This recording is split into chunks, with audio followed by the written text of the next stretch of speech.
Hello and welcome to Cinelovers. Woo! I'm Jamie, I'm Mercedes. and we're here to talk to you about film.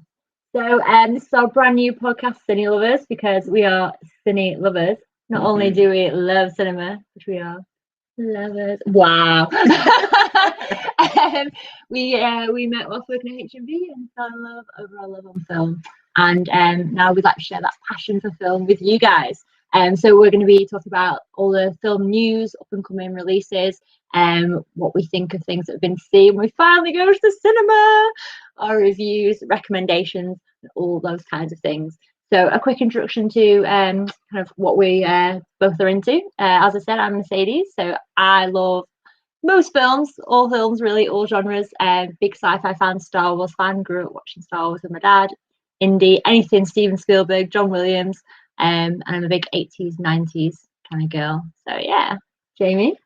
Yes, and I have watched horror films basically all my life. I'm a massive horror fan, especially into slasher. I have a degree in script writing for stage, screen, and gaming, so I like to think that I know a little bit about film. So yeah, my favourite film of all time is Back to the Future. There you go, that's me. Oh yeah, favourite films like Die Hard, Willy, Jurassic Park. Oh yeah, I did do media at A-level, so I know a little bit too. Okay. Yeah. So getting on to what things are going on at the moment. So obviously last year was very, very difficult for film, wasn't it? Obviously being cinema lovers, we love going to the cinema multiple times a week. And when lockdown came in and the cinemas were closed, oh my god, absolute travesty. So obviously the majority of the year they have been closed. We did get that brief little bit of time in the summer, didn't we? Where we had about 3-4 films that came out and we were looking to go and see 2 at the cinema. So we made the most of that for sure. But what were you most looking forward to last year that we did not get? What was your most anticipated film? Well, I think most people know how much of a Tom Cruise lover I am. Yeah. So obviously it had to be Maverick, especially because of the pushbacks as well.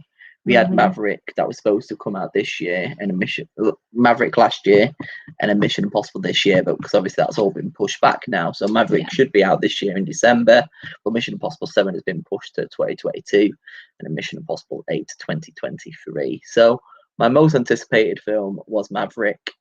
So unfortunately, we did not get that. No, mine was also Maverick. I have to say, grew up watching Top Gun with my mum and dad. Absolutely adore it. Cannot wait for that to finally see it. But also was really looking forward to Wonder Woman 1984, and I was determined to see that in the cinema.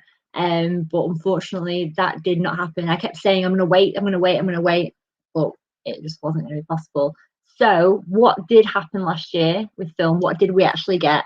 Let's have a look. So we did eventually get Wonder Woman 1984, but only on streaming release. But it was still fantastic fun.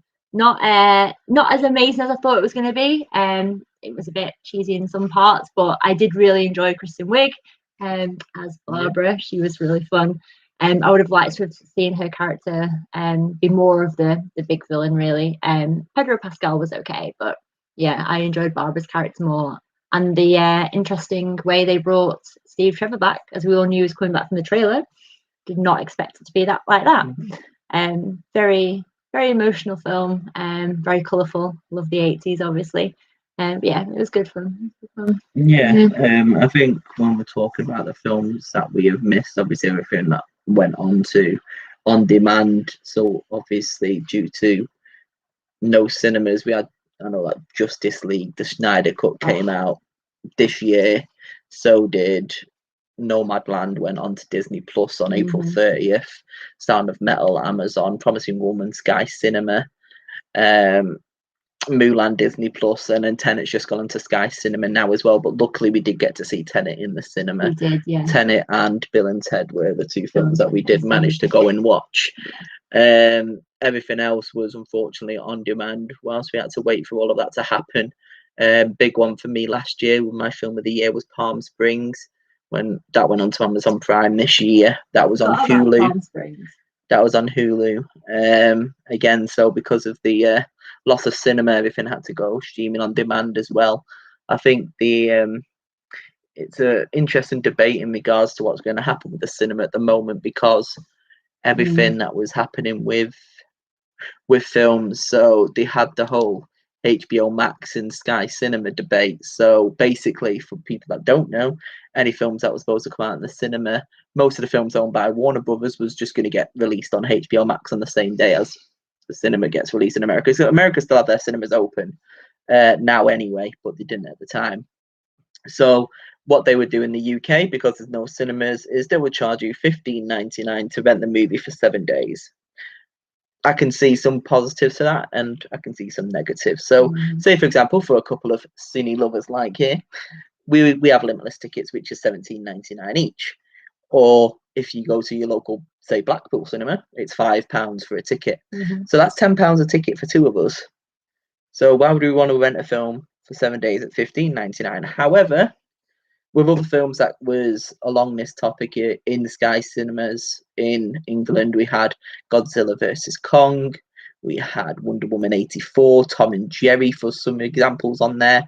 All of these films, I'd say most of them are family orientated films. So if you're thinking of a family of 4, 2 adults, 2 children that want to go to the cinema paying £5 a ticket each, that's £20. It makes sense for you guys to obviously look to rent those movies at $15.99, because you are saving yourselves money, and then you can watch it as much as you want over that week as well, so you can keep the kids entertained during lockdown. But yeah, unfortunately, it wasn't a thing for cine lovers like ourselves that we could actually benefit from, unfortunately. But luckily, stuff like Mulan and I know there's other films like said Nomadland or other films that are coming out later this year as well are going straight onto Disney Plus. I know Mulan had the same premiere access, but that was $19.99, which is the kind of same premise as well. Sky Cinema premiere, but hopefully it did eventually come. Yeah, like I said, it was on there for the first few months, and then it would go on to there. So it's a cinema. Whether this is going to be the future, I don't know. I mean, you can't beat that experience of the cinema, going out and watching a film. There are certain films, which is why stuff got pushed back, like Tenet. You want to see Tenet on the big screen. It's a visual spectacle. You want to go see Maverick at the cinema. You want to go see these type of films because they are for the cinema. You don't want to watch them at home. So you can see why these films were pushed back and not put on these HBO Max or these streaming platforms. So it's an interesting debate, which I'm sure we could probably get into another time. The cinema debate, whether this is the death of the cinema, with HBO Max having every Warner Brothers movie going onto HBO Max and the cinema on the same day. So Mortal Kombat recently, you've got other films coming out later this year, which we'll talk about later, like Matrix 4, In the Heights. All of these films are going straight onto HBO Max on the same day they're released in the cinema. So it's very intriguing for what's going to happen with cinemas. I think you'll definitely get a split. There'll be the kinds of people who do prefer to watch films at home, and there'll be the kinds of people who probably stopped going to cinema that much anyway over the years. As we all know, cinema numbers have dropped, so they'll be the kind of people who prefer to do things at home. And if they have got a big family, then I suppose it's worth it money-wise, and you can all just relax and you're not having to wrangle the kids. Get a takeaway. You're not having to wrangle the kids at the cinema. But for us, you can pause it whenever you want. You can. But for us, it's an experience, and I love that evening out and going and getting your popcorn and chatting to the guys at the cinema. Obviously we're regular goers, so we get to know the people that work at our local cinema, and it's great. And those feelings are great when you get to be in the cinema on your own as well, when nobody else has gone to see it, and it's going to that big dark room and just losing yourself with your popcorn. And I don't think it will die. We may get a reduction in the amount of cinemas, but I would like to think that it would continue. I think realistically, what I would probably see happening would be cinemas would only be available in big cities. I know, obviously, in Blackpool we're supposed to get in the IMAX later this year, so that would be absolutely phenomenal when that happens. But whether it's just cinemas are only going to be in select towns or cities and not going to be everywhere, whether there might only be one, it might only be Odeon and View and Cineworld don't exist anymore. They just joined to make the cinema. You don't know, do you? So there's all different stuff that they can do. But like I said, only time will tell after this, if we go into another recession or anything happens. So you don't know, do you? So I just want to take a quick minute to talk about Bill and Ted Face the Music. Okay. Wild Stallions! Because, you know, I was so excited about this film. I'd been excited about it like my whole life, and we finally got it. And last year I was determined again to see it at the cinema, and we did. And I think there's only a few people in the cinema, but it was brilliant. So much fun. Not an amazing film, but just so much fun. Full of nostalgia. Great characters. The girls that were playing the daughters, Billy and Thea. Oh my god, they were brilliant. Samara Weaving, that's it. Yeah. I can't remember the other girl's name, but they were absolutely brilliant. They really got their characters down. I do wish they hadn't replaced the princesses, the actresses, but you know, sometimes you just have to. And it was great to obviously have a bit of Rufus in there and Death as well. So yeah, Wild Stallions forever, absolutely. But yeah, my film of the year has got to be Promising Young Woman. Absolutely. Palm Springs was great. I did really enjoy that. But for me, Promising Young Woman just blew me out of the water. I did not expect it to be as good as it was. Not just in the story, but visually, it was stunning. The colour, the use of colour was just absolutely beautiful. The pastels, but also the brights, the framing of certain things, and the casting I thought was brilliant. From all the minor characters up, really, and the way it ended. And yeah, Bo Burnham, really, we're a big Bo Burnham fans in this house. Not a lot of people have heard of him in this country, I don't think, but he's a great stand-up comedian, and he was playing the love interest in Promising Young Woman, and there's a great scene with him in the little convenience store. Yes, sir. So definitely we would recommend go and watch Promising Young Woman. Everybody needs to see it. Obviously Nomadland dominated at the Oscars. Nothing dominated. It only got one more than every other film, but it won obviously the top ones of best film, best actress, and best director. So yeah. But the question is, how would the awards ceremonies have looked if we hadn't have had lockdown and reduction in the amount of films that came out? Do we think that those films would have been nominated necessarily? There's a lot of talk that Promising Young Woman would have been nominated. It depends. You've only got to look at the films that were supposed to come out this year. I mean, if we look at the films that are still to come out, I think half of these films, with West Side Story was supposed to come out December 2020. Ghostbusters Afterlife was supposed to come out. I don't think that's going to be an Oscar film anyway. No. But Maverick was supposed to be released last year as well. There's so many different films that were supposed to be released over the last year but didn't come out. But luckily, we get to look forward to them this year. Yes. Whether some of them would have been in the Oscar talk, I don't know. I think West Side Story probably would have. In the Heights, I think. Well, In the Heights is coming out this year. In the Heights yeah, that's fine. But West Side Story, yeah, I think definitely would have been Oscar nominated. It's a Steven Spielberg movie, and obviously, bar the Post. Most of his films are nominated for Best Picture. I know, obviously, with the whole Ansel Elgort kind of thing going on at the moment as well, whether it would have actually been nominated for an Oscar, I don't know, because you know the Oscars are kind of political that way. But you're looking at some of the films. I mean, we've only like, touched upon some of them here with Maverick, The Suicide Squad, Ghostbusters Afterlife, Space Jam: A New Legacy, Cruella, Luca, In the Heights, West Side Story. These are some of the films that are going to be coming out over the next few months, which again, you're seeing these big releases coming out again. I know we talk about In the Heights and Space Jam and The Suicide Squad are all HBO Max. So they're all going Warner Brothers straight onto there as well with the same cinema release. But in the UK, we don't have HBO Max, so they're going to only be released in the cinema over here within the UK. So we are getting these big films again. Luca and Cruella, Disney Plus. They'll be going straight onto there as well. Maybe they'll do a cinema release to coincide, because I assume most of them are going to be Premier Access as well, where you have to pay that $19.99. So I wouldn't be surprised if we do see them in the cinema as well. Because I don't want to have to wait everybody else who can afford it to be able to watch it first of all, and then have to wait until it comes to the cinema until we can go. So I would hope that they would release them at the cinema at the same time. I don't see why they wouldn't. But yeah, obviously our most anticipated film is probably going to be Maverick then.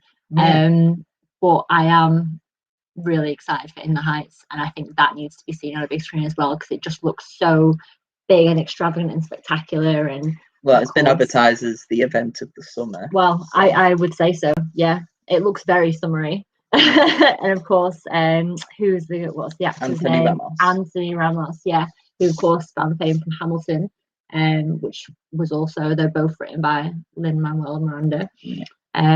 So I wasn't a big Hamilton fan, I'm not gonna lie. It's not really for me. We watched it. There was a couple of little bits I enjoyed, but In the Heights I'm actually really looking forward to.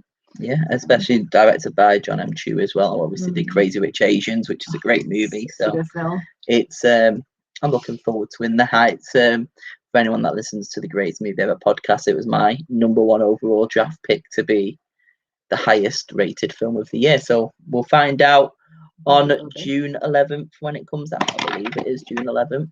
So we'll find out. Yep, definitely. What about West Side Story though? I know you're really looking forward to that. Big lover of the original. Well, like I said, I absolutely adore the original West Side Story film. It's a great stage musical as well, but a little bit skeptical, to be completely honest. Like I said, Ansel Elgort, don't know if he can sing. I assume he can if he's in this role. It should be Oscar bait to a degree. I know the original film, when it was released in 1961, did win a lot of awards. So I'll be very surprised if it's not nominated for an award. But I think who else is in it? You got Rachel Zegler. Is it Rachel Zegler? Sorry. And is it Maddie Ziegler, who's the Sia girl, is in it as well as Velma, and then obviously Ansel Elgort. So it's an interesting one. I'm not sure why they remade it. I think it's a great movie that still you can watch today. I love West Side Story, so I'm looking forward to the remake. Because even though I appreciate the original, it's not really for me. It doesn't grasp me as much.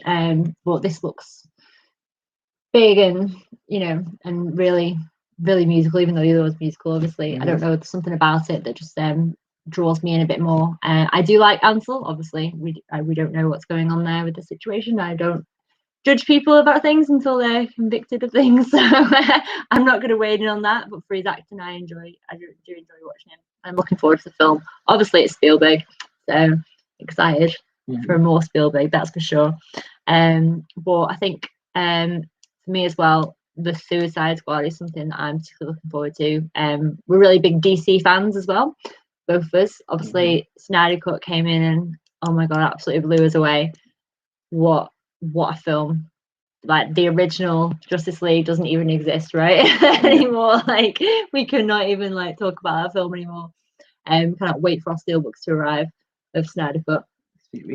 Couple of weeks, yeah, not too far away now. I'm so excited, but it just left so much wide open as well for the future of what could potentially be the Snyderverse, which please Zach, please come back. We are begging you to come back, that's for sure. I want more Batfleck, that's for sure. And just all of it. But yeah, the Suicide Squad is obviously and aside from that, and it's kind of a reboot, that's what they're calling it, of Suicide Squad, with some of the same characters, but a lot of new. It's like the biggest lineup, since I don't even know what. It's a very big cast. Like I said, such a large cast. Obviously, you've got Margot Robbie coming back as Harley Quinn, and Viola Davis as Amanda Waller, and then you've got Taika Waititi. Yeah. You've got John Cena, Idris Elba. Had his name in my head before. Doctor Who. Oh, Peter Capaldi. Yeah. Sean Gunn. Yeah, of course, James is directed by James Gunn. And James Gunn said when put out posters for this that nobody's safe, don't get too attached, anybody could go at any minute. That's the beauty of having such a large cast. First 10 minutes. Yeah, I think so. But yeah, I'm so super excited about that. Oh, we had Birds of Prey last year as well. Loved Birds of Prey. That was kick ass. Adore Margot. Lots of pink and sparkles and roller skates, but also people's faces being peeled off by Ewan McGregor. That was delightful. But yeah, so yeah, super excited about the Suicide Squad. Not too sure how I'm feeling about Space Jam right now. I don't know if you're excited about it, but I think it looks like a little bit like Ready Player One, the way it is, because it's more digitalized and it's more computer animated or kind of thing. So I think looking at the trailer of Space Jam: A New Legacy, they've got a lot of Warner Brothers in there. So if you saw the trailer, when they're having the big game, they've got loads of audience around watching the game, and it's actually a lot of them. There's a lot of hidden Easter eggs in there. You've got Pennywise the dancing clown is in there. Is he? Yeah, you've got the Roogs from Clockwork Orange are in there. The Droogs, sorry, from Clockwork Orange are in there. You've got, I'm trying to think, there's a load of Easter eggs in Space Jam 2. In there, there's so many. Oh yeah, Jim Carrey came back to play the mask as well. In that, so there's loads of different cameos in there, which is going to be great. So it's going to be some fun. Obviously, I adore Space Jam. Like I said, it's 25 years ago since it came out. When this film's going to obviously have its one. Michael Jordan, obviously the greatest basketball player ever. LeBron James, one of the greatest basketball players ever. So I hope it's going to be fun. I assume it is. I don't think it's ever going to win an Oscar or be like the movie of the year, but it's just going to be stupid fun for 90 minutes, isn't it? Bit of nostalgia. Yeah, you know what? I think maybe Jim someone. Carrey's coming back as well. I feel like he's coming back. We've not had him for a long time, but he came back for Sonic, and that was the kind of a return of the original Jim Carrey. I enjoyed it. Maybe we'll find out. Back. I miss him. I do.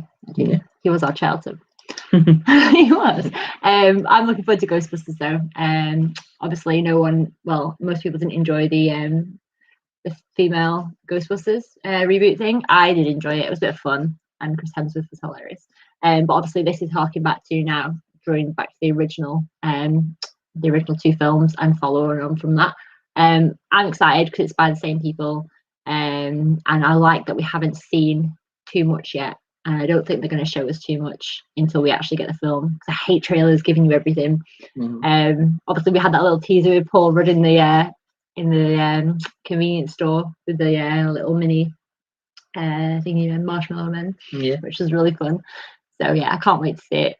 Paul Rudd's amazing as well. So yeah, it's a good cast as well, isn't it? Stranger Things. Yeah, I forgot his name now. Yeah, the guy that plays Finn Wolfhard. Yeah, no, he's called Finn Wolfhard. Yeah, he plays Mike. He's called Finn Wolfhard. Plays Mike. Yeah, he'll be good. And there has been, obviously, I don't want to spoil it for anybody, but there has been rumours that some people will be returning from the original Ghostbusters film. Exciting! I can't wait. What else have we got left on there? Luca. It's a weird one, this. If you've seen the trailer, it's very strange looking, but fantastical as Disney is. Two young mermen type creatures. Mermen. They come up from the sea and transform into human children, to go and frolic and have a little summer in what looks to be somewhere like Spain or Italy or something. And then they meet some crazy human girl and go on a bit of an adventure. Looks fun. I shall wait till I see it. Disney's done quite well this year though. I did really, really enjoy Raya and The Last Dragon. Really, really good. Again, beautiful colours and great story, and great characters, stunning. So like I said last year, you had Onward and you also had Soul as well. Oh yeah, Soul. Yeah, Soul was good, but Onward wipes the floor with it. I don't care what anyone says. I don't care what you say, Academy. Onward's amazing. So yeah, that's what we've got coming out this year. Normal films wise, but obviously we have got the big ones, which is going to dominate, obviously, and that would be Marvel Phase 4. So the trailer, obviously, that we had for, it was the story of the Marvel universe so far, and then it led on to kind of mini trailers for Phase 4. We just watched that today, twice in a row. I need to watch it again and again and again and again. I'm so excited. I got so many goosebumps and hair standing up on my arms from just remembering what we have had so far, and that moment in the cinema that we all had. The few moments that we all had. Obviously, the first one being on your left. Yeah, the biggest one being that. But also Cap grabbing Mjolnir, the portals emerging generally, all of it. Oh God, we've been treated, that is for sure. by Marvel, and it seems we have more treats to come. What do you think? Yeah, I think just make the cash cow, don't you? I mean, you just milk it as much as you can, really. Negative. I mean, like you said, I think the only problem with cinema is I'm not agreeing with Scorsese. They are, some of them are really good films, but yeah, it's just diluting cinema. It's just literally just superhero after superhero after superhero. You look at films that are coming out, it's always like, oh, there's a superhero film this week. What do you want to go see? Do you want to watch this superhero film? Well, let's go watch this superhero film. I mean, there's nothing else really big, that shall we say. It's sort of what's been good about 2020 is that all of that went away, kind of for the most part, and like buried itself underground.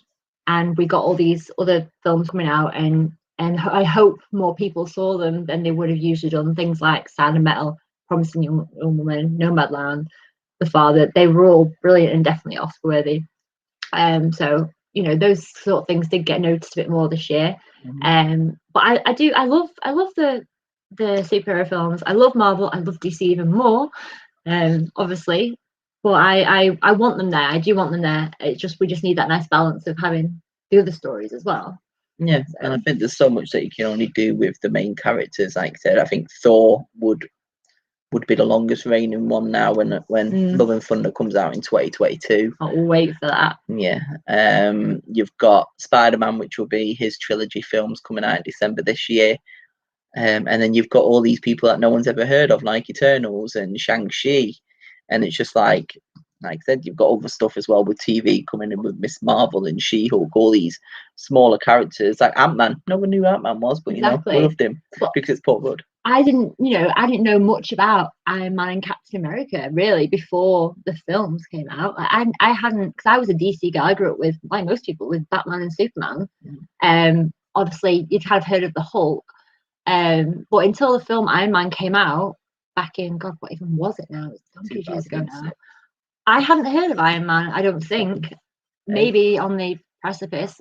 I'd heard of Thor. But then I got to know these characters and I grew to love them. I mean, the first thing I ever heard of Captain America was I was 16 in Universal Islands of Adventure with my dad. And there was a guy, obviously it was all the superhero land, and there's a guy there in the original Captain America costume. And my dad got really excited. He's like, oh my God, it's Captain America. And I was like, who? I don't even know who this guy is. And he was excited to have a picture with him. And then like 6 or something years later, there's Chris Evans, Captain America, looking amazing and getting me excited.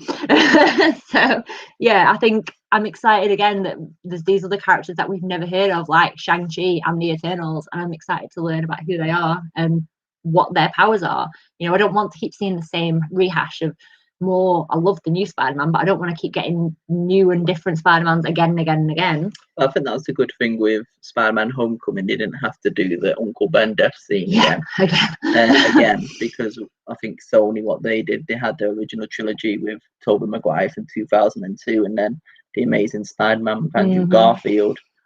And then it was like, well, I'm just going to remake it and do the same story again like 10 years later. Yeah. Whereas when you got Homecoming, you didn't need that because everybody knows Spider-Man's origins. Everybody knows he got bit by a radioactive spider and then he let a robber go. And then his Uncle Ben died and he feels guilty for it. So that's why he becomes like this. Becomes a superhero to fight crime. Everybody knows that. Like, I don't think there's anything else. Everyone knows Martha and whatever his dad's called, Thomas Wayne gets shot. Everybody knows that. It's why you don't need to see it all the time. So these origin stories, I think they're the two most famous origin stories within all of comic books, Spider-Man's. And Superman, you get it every time with Superman. You got it again with Henry, you know, the origin. That's different though, because you had Superman in 1978 and then Man of Steel in 2013. There's like a 40-year difference there. Yeah, I'm talking 10 years between Spider-Man and Amazing Spider-Man. No, I know. So, I mean, they are talking about rebooting Superman at some point, obviously without Henry Cavill. But again, we don't know what's going on because DC are looking to go a different way now, obviously after the Snyderverse.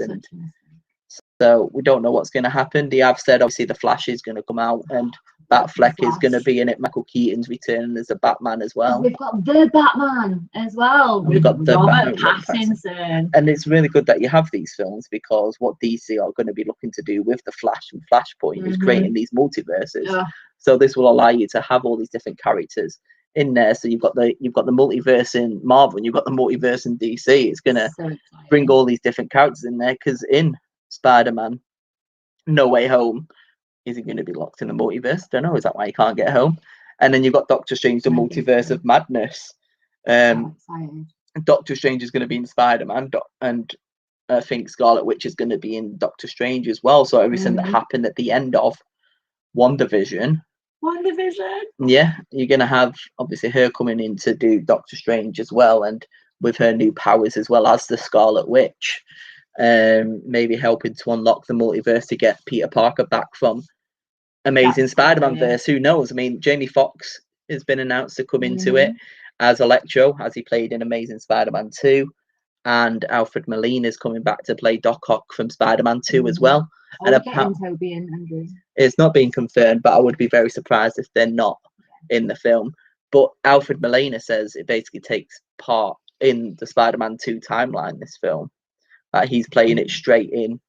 Like they've made him look younger. They've de-aged his face. Cool. So I mean, it's interesting to find out what's going to happen with them. But we're going to have the multiverse in the Flash and the multiverse in Spider-Man. This allows you to have different incarnations of characters. So you're talking about Spider-Man.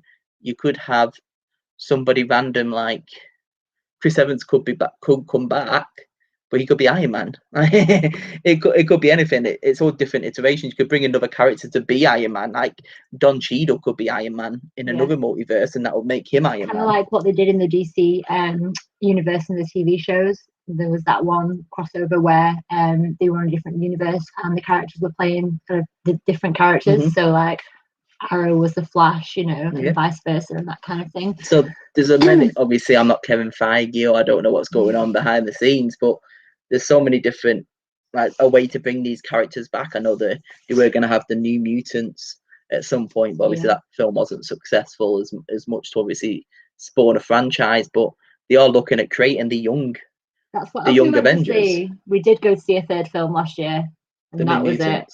We'll forget about it. It's fine. Yeah, let's forget about it. But like I said, you've got the Young Avengers, which should be coming out soon as well, and you could have new mentors from a different multiverse. Like you could have a new Iron Man to come and help them. But with the Young Avengers, I think there's only like a small cast, because apparently in the Young Avengers, you've got the WandaVision children that's supposed to be in it. You've got Haley Steinfeld from Hawkeye supposed to be in it. Oh, I forgot Haley's going to be in Hawkeye. Yeah, and you've also got who's the other one? Ant-Man's daughter. So there's all these different Young Avengers that have already had their moment that they could be, and Miles Morales as well.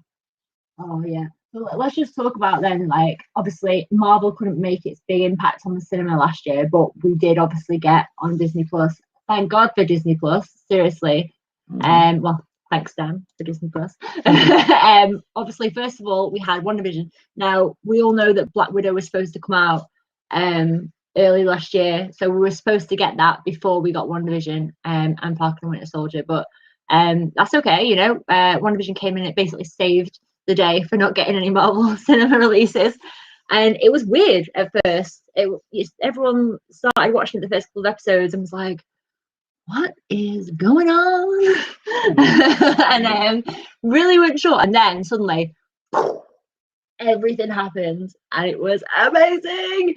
And then you couldn't get enough of it, really. And it was Agatha after all. Oh my God. Catherine Hahn cast in that role was absolutely brilliant.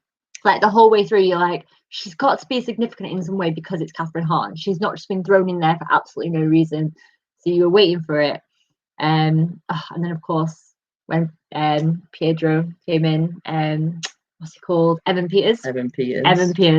That was a big moment. But then they ruined it. By taking it away from us. But there's some of the fun as well. Like, he could just be an actor in this multiverse, but in the other multiverse, he's Quicksilver. But obviously that WandaVision came in and was like that nice filler in between films, and I hope they keep doing this in between the films over the years and give us these little mini series so we can see what the characters are doing within to help build their backgrounds and their relationships and things. So I'm looking forward to seeing them what happens next for Scarlet Witch.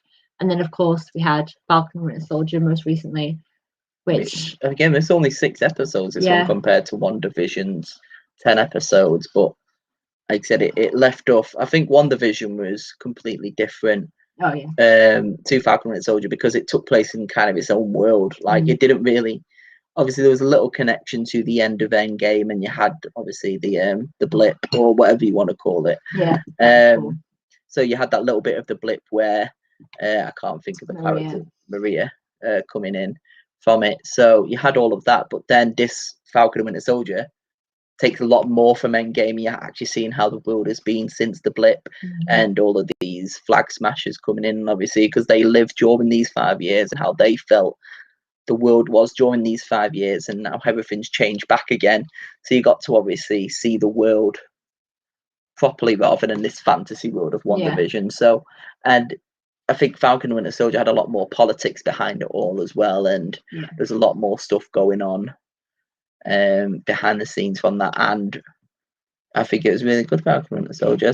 I think it was a bit slow at start, but the last 2 episodes were really, really, really good. It was really great for character development and moving the next bit of the story forward to the next phase, because obviously when it first started, I did a little bit of research and everything, did a little bit of a video about who all these new characters were and what they were potentially going to be. And obviously Torres, Falcon's friend from the forces, he's in the comics he becomes a version of Falcon, and obviously we know that Sam becomes a version of Captain America, so I was expecting certain things to happen, and obviously it ended and we haven't got Torres as Falcon yet, but obviously we now know Sam is the new Captain America, which is fantastic. Absolutely love it. But it was great to see the development of Sam and Bucky's relationship as well, and I mean that truly developed the whole way through. I mean, at the beginning they kind of still didn't really want to be around each other too much, and then by the end of it they're like brothers, and it's beautiful. I so want Bucky and Sarah, Sam's sister, to get together. I am so behind that. It's a bit weird. I know a lot of people saying that Bucky might be homosexual. Really? There's a lot of queer representation in there, maybe about that, but I mean, I think Sebastian Stan hasn't said anything on either side. He says maybe it just does what happens. Yeah. Whatever happens, happens, really. So I think the way he is, I think there was a little bit of, or shall we say, queerness between Sam and Bucky, and especially between Bucky and Cap in the films. The way Bucky was with him as well. Interesting. So I mean, there's all different stuff out there, but the Bucky and Sarah stuff was great. Yeah, it was funny, especially with Sam's reaction as well. But you don't know what. Yeah, well, we don't. We'll just have to see then. That's interesting. We'll have to wait and see. And of course, John Walker. I knew that he was going to become US agent, so that's what happened at the end.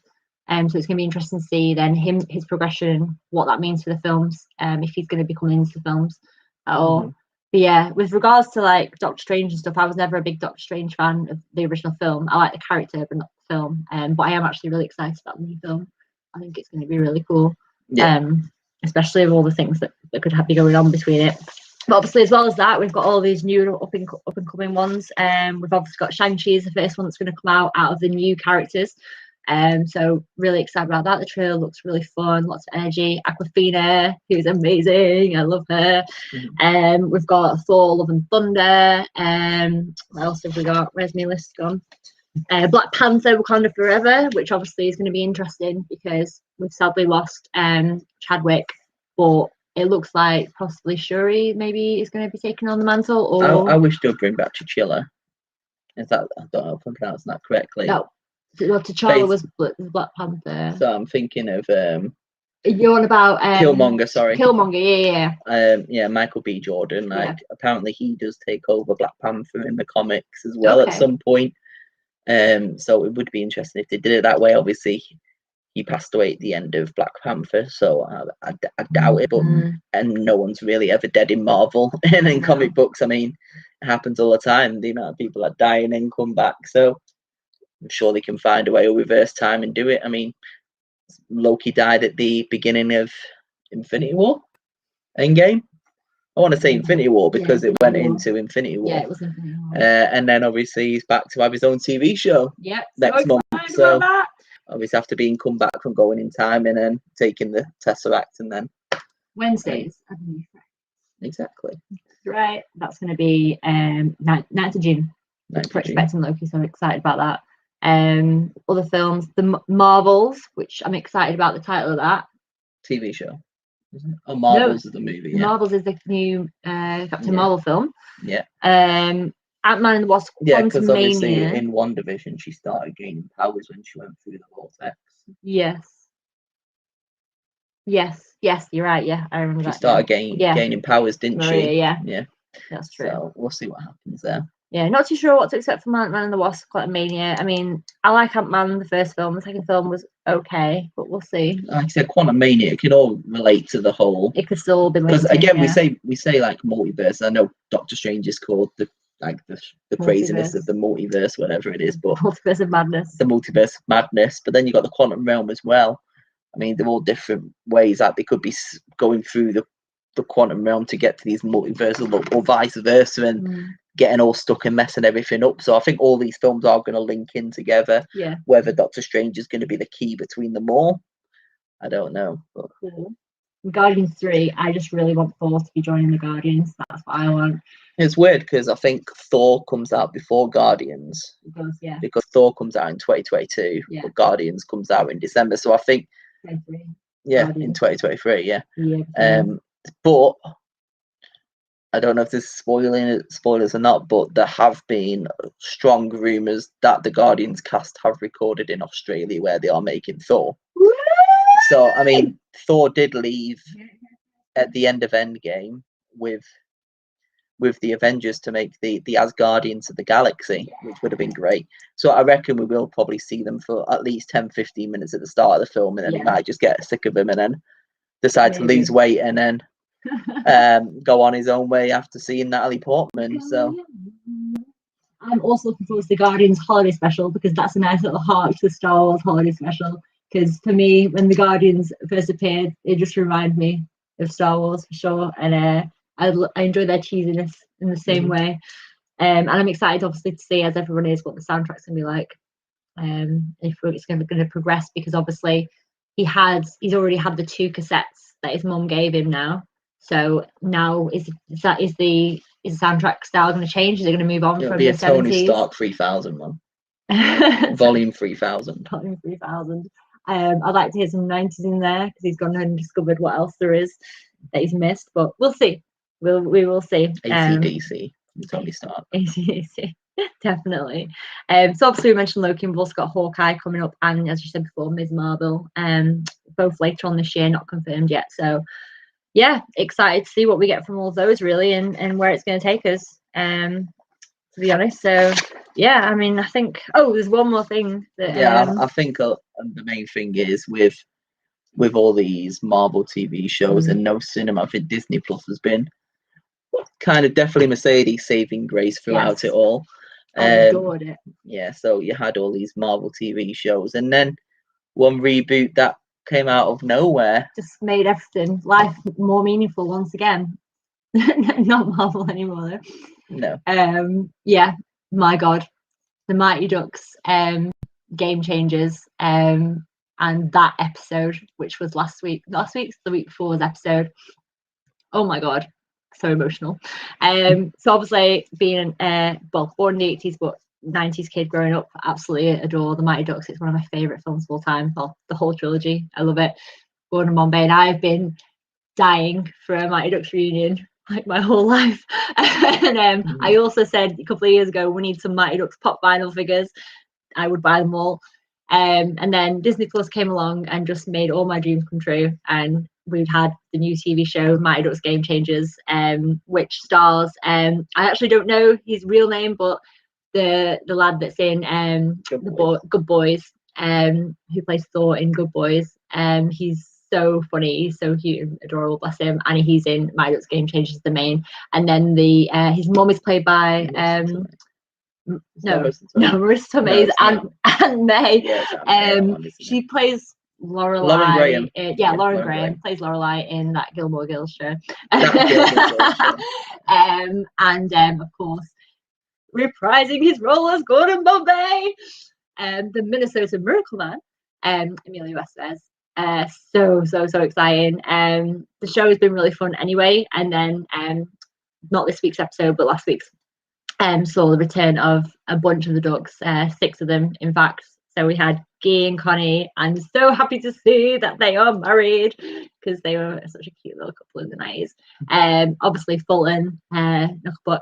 No, Knucklepuck was Keenan. Yeah, so Fulton anyway, one of the Bash brothers. Aberman, Kenny Wu. And who else did we have? Oh, Adam Banks, Cakey, what a classic. So yeah, they all came back and it was just absolutely gorgeous and so exciting, and the music was there, the score, and yeah. So yeah, I definitely recommend any 90s kids out there that you haven't realised that it's on Disney Plus, Mighty Ducks Game Changers, for a bit of nostalgia and fun. Yeah, it's definitely fun. And there's a lot of flashbacks and homages to the original The Mighty Ducks of the Champions film. Yeah. So yeah, no Charlie Conway yet, whether he does decide to turn up later on, who knows, or maybe he does for a second season. I know there's a lot of nostalgia going on for these 80s and 90s stuff at the moment, with Peacock bringing Saved by the Bell, for example, and then most of the characters bar Screech returned for that one, and Mr. Belding didn't, who he did say he could be in season 2, but unfortunately he did pass away. So maybe if Game Changers gets picked up and becomes successful, Joshua Jackson might want to come back for the second season for an episode. I think there's definitely a lot more stuff for them to do with Joshua Jackson and Emilio Estevez because of the relationship that they had within the film, and you could see the disappointment on his face when they mentioned about Charlie for Emilio Estevez. So there's definitely still something there. I think it'll be a great cameo, especially under the wraps, like if it don't get spoiled, if he does come back for the season finale or something, to have that moment, which would be great. So, I mean, there's only 10 episodes. We've only got 3 left, I think. Yeah.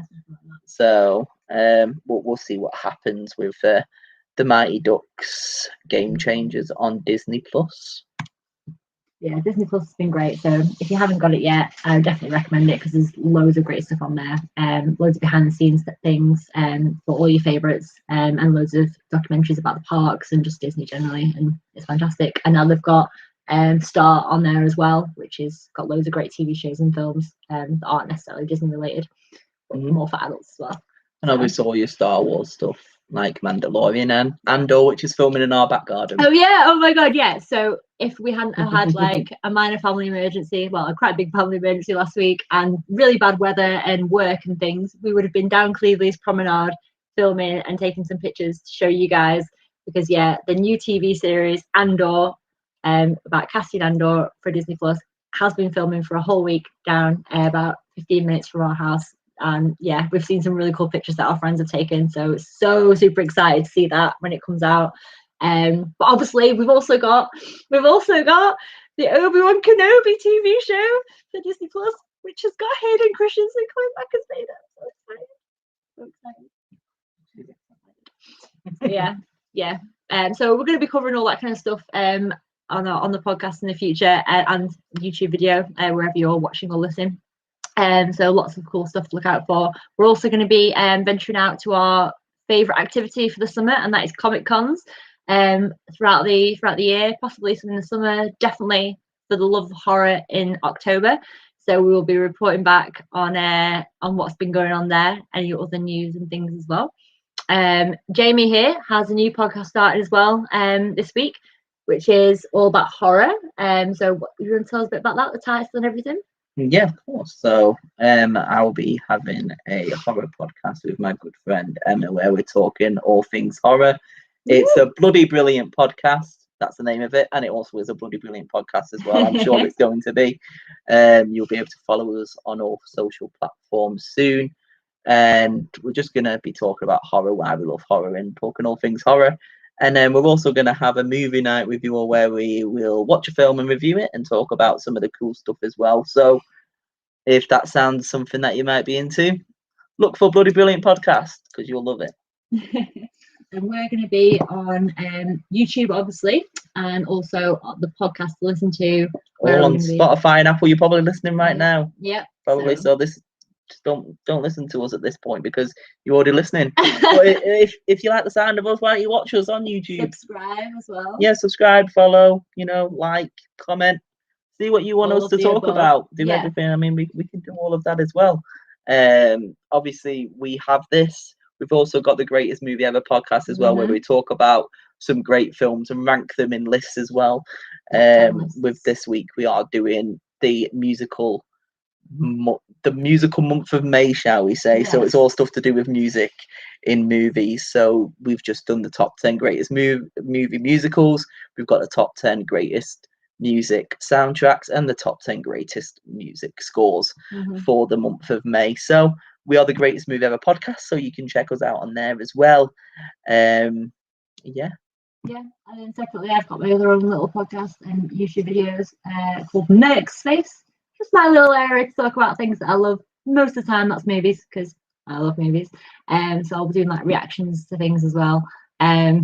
My Snyder Cut reaction is quite hilarious. I was a little bit excited. But yeah, so there's lots of other stuff you can check out if you are film lovers like us, and we'd love to get to know you guys and get involved. So get your questions in, get your ideas in, and we're going to be having guests on the show as well throughout, probably on our little film panel. So yeah, get involved. Yeah, so I think that nicely wraps us up for the first ever episode of Cinelovers. Woo! I have been Jamie. I will always be Mercedes. And I'm sure we will see you next time.